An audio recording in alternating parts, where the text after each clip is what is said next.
Recently, Pakistan's Defense Minister Khawaja Asif issued a remarkably blunt warning to India. He stated in no uncertain terms that if Pakistan's water supply is interrupted, they will declare war.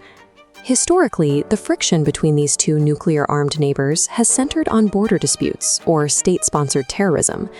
But this new ultimatum bypasses those old grievances entirely. It is anchored exclusively on the issue of water survival.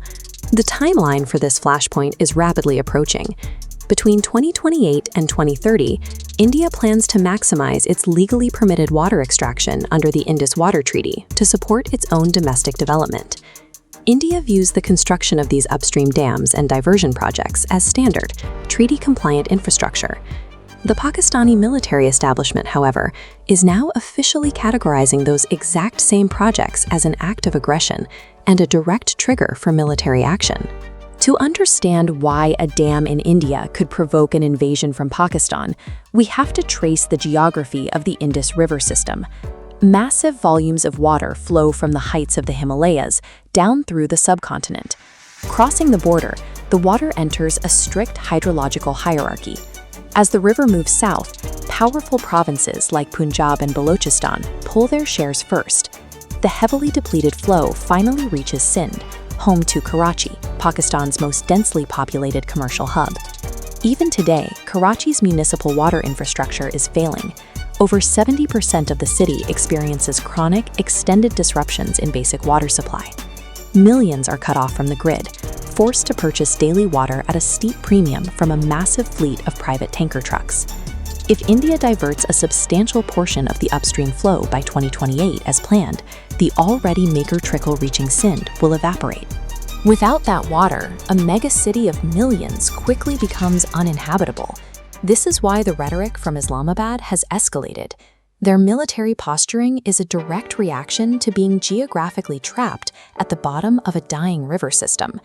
In previous conflicts, like the skirmishes of 2016 and 2019, Pakistan largely operated on a reactive basis, responding after India launched strikes on terrorist camps across the line of control. But the defense discourse inside Pakistan is undergoing a severe pivot. Internal think tanks and military circles are actively concluding that waiting to absorb an initial hit is no longer a viable option, leading them to openly discuss a preemptive first strike. This strategy is gaining traction because Pakistan's military leadership perceives a shift in U.S. support.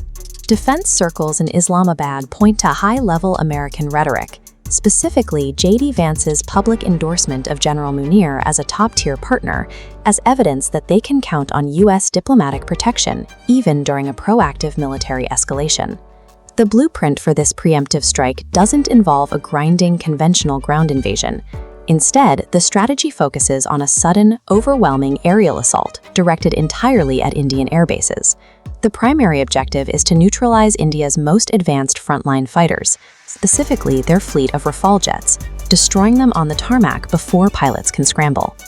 They also plan to target heavier multi-role assets like the Sukhoi Su-30 MKI, wiping out enough Indian hardware to secure temporary air superiority. The entire premise relies on shock.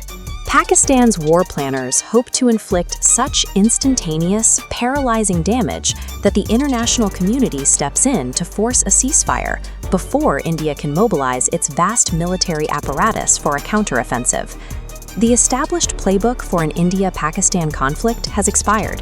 We are moving past the days of localized, politically contained border flare-ups between these two nuclear powers. To counter this doctrine of sudden aggression, Indian defense strategy must optimize for a single concept: absorption.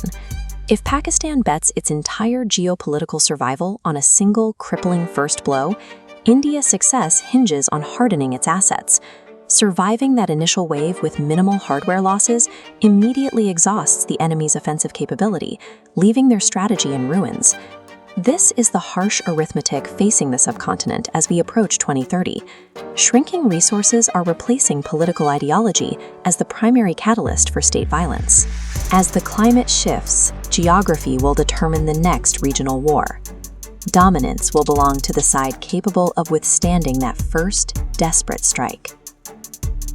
So thanks for watching Young Minds of India, and see you again in next video.